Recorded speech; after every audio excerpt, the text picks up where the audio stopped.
बघा विद्यार्थी मित्रांनो, जे पण माझा हा व्हिडिओ बघत असेल तर त्यांना माझे जर व्हिडिओ आवडले असतील, याच्या अगोदरचे जे मी अपलोड केलेले ते तुम्ही ते पाहू शकता. त्याच्यामध्ये मी अकाउंटचं बेसिक जे असते 11वीचं त्याच्याबद्दल सांगितलेलं आहे. त्याच्यामध्ये सांगितलेलं आहे की वास्तविकता हा कारण नावे काय, जमा काय, वैयक्तिक खाते, वास्तविक खाते आणि नामधारी खाते. आता याच्या पहिलेचा अगोदरचा जो मी अपलोड केलेला आहे व्हिडिओ त्याच्यामध्ये मी शिकवलेलं होतं नामधारी खाते.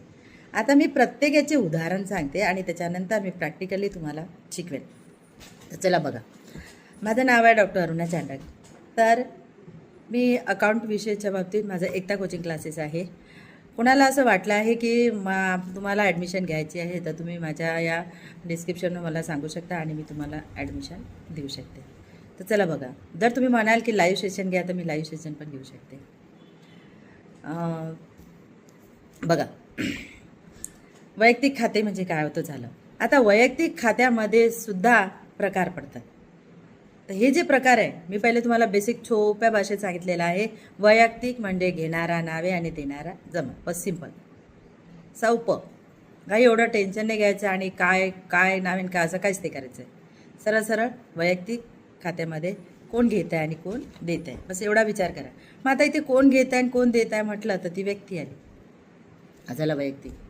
वास्तविकचा नियम आहे त्याच्यामध्ये दृश्य आणि अदृश्य सर्व प्रकारची संपत्तीचा समावेश होतो.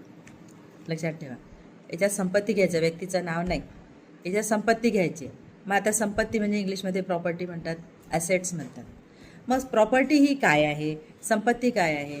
घर आहे, इमारत आहे, मशिनरी आहे, संयंत्र ज्याला म्हणतात, ख्याती आहे, स्टॉक आहे, मालसाठा आहे, गुंतवणूक आहे, गुंतवणूकला इन्व्हेस्टमेंट पण म्हणतात, विनियोग पण म्हणतात.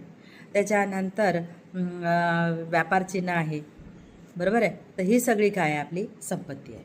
मग इथे संपत्तीसाठी व्यक्ती जो आहे तो दोन काम करतो, एक तर खरेदी करतो नाही तर विकतो. मग आता वास्तविक नियम सोपाचं ओळखायचं आहे की नावे नेमकं काय लिहायचं आहे. तर पाहायचं काय खरेदी केलं. जर संपत्ती खरेदी केली असेल, जसं इमारत खरेदी केली रुपये 1 लाख, तर सांगा तुम्ही काय खरेदी केली? इमारत. म्हणजे तुमच्याकडे काय आली? इमारत. आणि काय गेली? रोख. तर इमारत खाते नावे, रोख खाते जमा. म्हणजे थोडक्यात शॉर्टकटमध्ये समजायचं असेल तिथे खरेदी शब्द आला पाहिजे. हा झाला एक नियम. दुसरा, जर तुम्ही म्हटलं की मी यंत्र विकलं, सायकल विकली, मोबाईल विकला, बरोबर आहे. तर विकलं म्हटलं तर तुम्ही काय केलं? त्याला विकलं. विकलं असेल तर तुमच्याकडे पैसे आले आणि संपत्ती